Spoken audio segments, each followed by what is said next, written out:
right, we're back. And now what we're going to do is we're going to add some of the details, showing you, okay, first of all, we're going to work up in these clouds where the top part are lighter, and then we're going to mix up a little gray for the underneath part. And then that paint that we're using, we're going to go in and add some of the reeds and our egret. If you want to add that, you can just make it a little landscape that doesn't have any egrets, if you so wish. But we do need now, which we haven't used yet, is the small round brush. And when you pick one out, make sure it has a nice bend to it. And we're going to put water on your brush, and we're going to use some of that white. And so now I'm going to kind of look at in my sky with all of this beautiful energy of brush strokes, I can kind of see where the clouds are. So we will make that like little rounded brush strokes, and we can just kind of pull that cloud out. The clouds are usually at the top. They're like very fluffy, and then the bottoms, they become flatter. Now, in my palette of colors, I'm going to use a little bit of blue and add in a little bit of brown to actually get a little grayish color. And with that being said, at the end, see at the very bottom of the cloud, see if you can see it. I'm going to put up a little closer. At the very bottom part of the cloud, you can add that white and see how it blends it so nicely. So the bottom is flatter.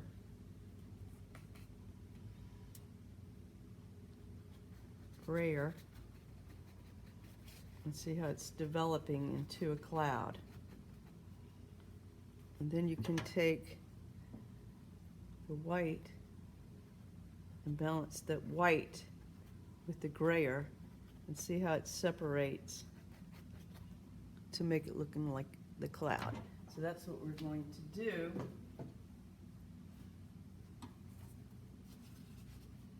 For this top part. Top part being whiter.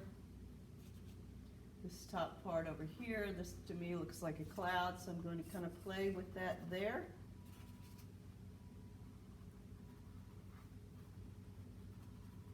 And see it using the nice little brush strokes. I love those little brush strokes by Van Gogh's. Those little short, fast little brush strokes.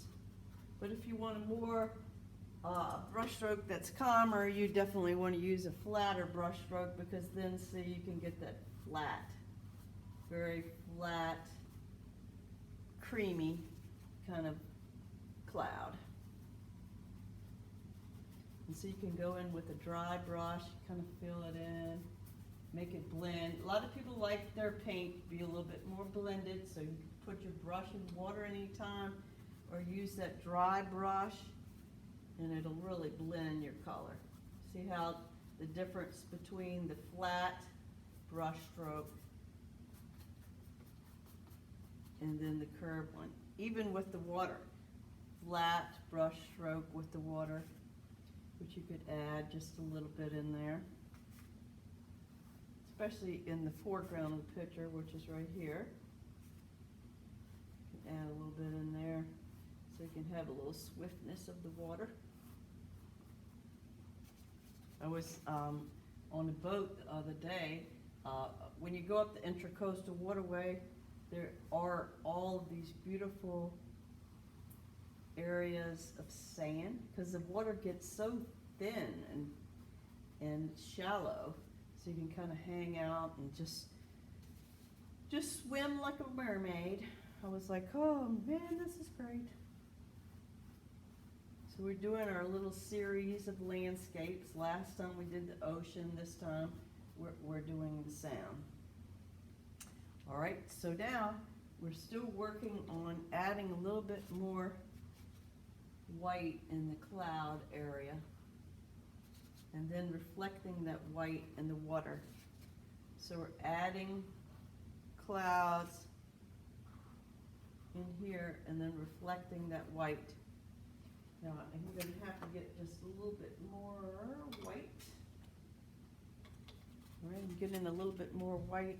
Sometimes when you mix your whites up, then it just gets so cloudy. So sometimes you need to get a little fresh. And so I'm coming through here with a little fresh. I'm going to start at the top of my canvas, and then I'm coming down. I'm kind of working with, where are my clouds?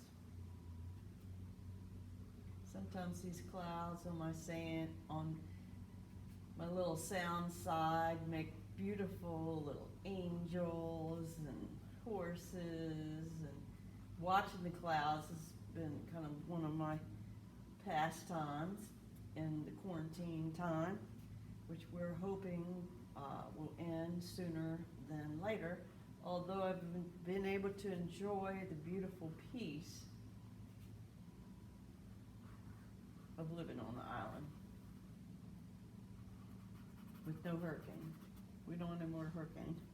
So with the white, so I'm coming down here with my white, little areas, I'm just kind of pushing them up, because if you look at water, there are little areas that are whiter because they're reflecting this. There's also little areas that'll be lighter that are hitting the tops of your trees right in here. It's called highlight. Of course, when we're mixing that white with a color, you get its tint. So we're adding this little white highlight throughout, part of detail adding. And I'm pulling it right through here because I want it to look like it's running. And it's very cool because the low tide on the sound is actually the high tide on the ocean. So it's like complete different. And yes, the sound has come up to my house. But only in Florence did it decide to come in. All right, so I've added my beautiful white in there, and then you can always come back and adjust a little bit of these clouds as they're drying. And the thing is too, is if you want to make the clouds stand out, you can take your white and your blue, and then you can make your sky more defined around it. If you want to make your cloud to where you're painting it into a shape, certainly you can do that too. So we're using a palette of cool colors today, which are your greens and your blues, and your whites, of course, are neutral colors. Talking a little bit about cool colors. Green is supposed to cause very much calmness, and I believe that we all need a little bit of calmness. So reasoning for picking some of the colors, you know, because your reds are so exciting and so much more stimulating your brain. All right, so see how I'm just kind of filling in with that blue, and that cloud's kind of taking formation. And here too, I'm just going to make it a little bit bluer in here, adding a little bit of white. All right, so now there are these reeds. The reeds are what, now if you want this to be more green, then you can add more green into your foreground, okay? Now, I'm gonna make mine a little bit more lighter because I'm working with the shapes of color. But I am going to start putting in the reeds right in the foreground of the painting. And I'm gonna, and you can see, I'm gonna get this one up close too. See how we have the reeds. Now we're gonna need a small round to make these. And we're going to make them with white your brown color, burnt sienna. So my smallest, and sometimes I even cut some of my brushes to be even smaller than they would here. But the key is going to be certainly to put it in the water, dipping your brush in the brown, and then dipping it in the white. So you have a nice color. Now there's two ways to start it. You can start it here, and you see that we're going to have to probably dip our brush in water and white. Now, the key too with this is just let them kind of, can you see? No, let's get it close. All right, so when you're working with creating these reeds here, you want to pull them up.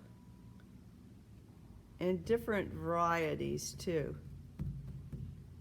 because they're coming right out of the water. So we're taking a little bit of brown and white, and we're pulling them up. And the variety of different ones. Now you also, if you want, when you have this on view, take a little bit of white, the brown, and you can add some coming up through here too. So you can decide if you just want them to come up on this edge here, or if you want to put a few more.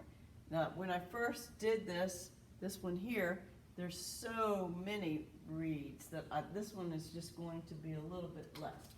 But I do need a little bit more white. And of course, titanium white is your best white.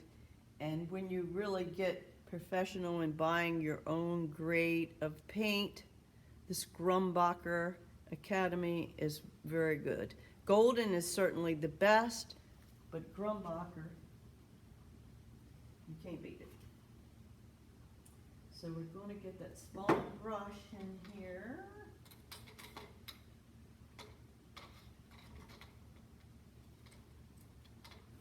And the white, and we're mixing it up with the brown. And so we're coming all the way across now,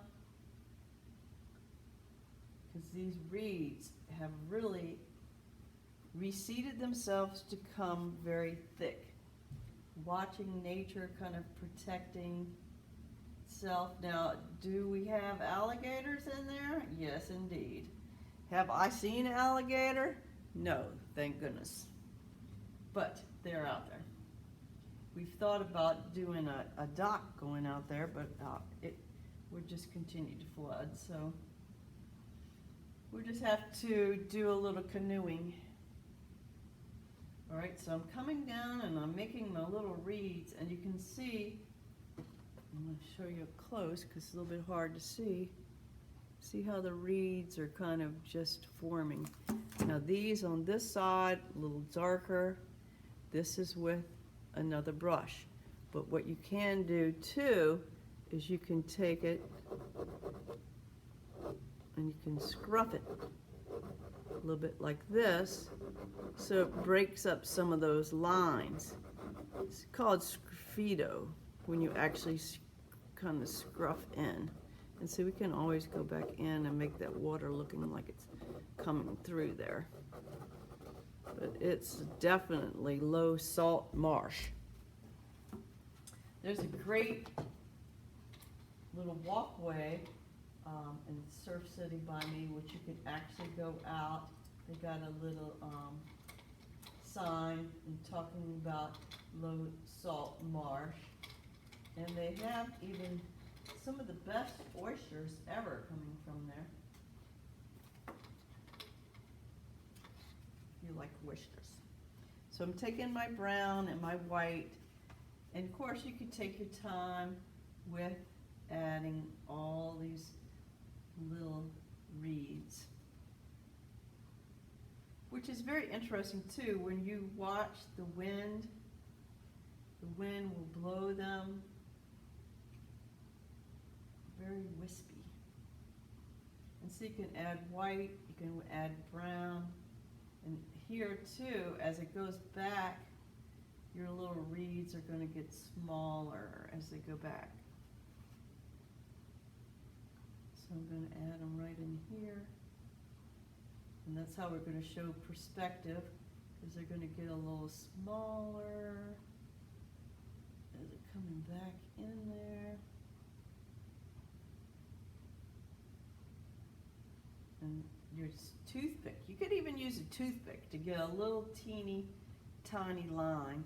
Sometimes it's even a smaller line than the smallest of brushes. Sometimes I'll cut my brushes to where they only have one or two little strands. That's good to do with like brushes that have lost their way because they got so used. Now I like to too take a little bit of that blue and put a little bit of blue in my reeds. I know it's not a natural color, but it certainly makes it look nice.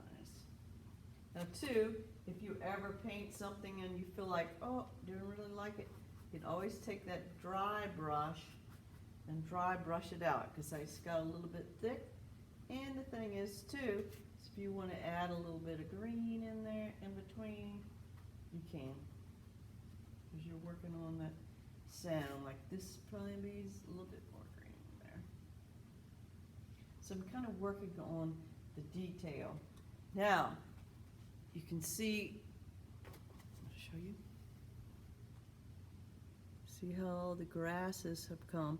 Now what we need to do is take the blue and we're going to make this around the little salt marsh areas a little darker, so it gives it a little bit of contrast. So right where the edge is, we're going to put a little bit of blue right there. See how that really contrasts? And I'll give you up close. We're working on this video, trying to get it just right. So we'll just keep doing a little close up, and I'm going to try to keep talking loud. All right, so we have a little bit right in here too, and in here. So we want to make those a little bit darker areas. And here I'm taking a dry brush and I'm blending it in so it makes it nice and dark. Right, show you. And so as I'm looking at that too, I'm like, I need to add a little bit more white, because my sky, where my horizon line is a little bit darker on there, but I feel like I need to just want to make this a little bit lighter. So I'm just going to take this and I'm going to take that white with a little bit of water and I'm just blending it in so it makes it really nice. And then I'm blending it through here where my water is to get a nice little light area. So I've got a nice little reflection and coming through here. So see how we worked in the top, on in here. We'll work a little bit in that too, in that area there. All right, sometimes you may have a color that wasn't dry and then it will get a little bit muddy.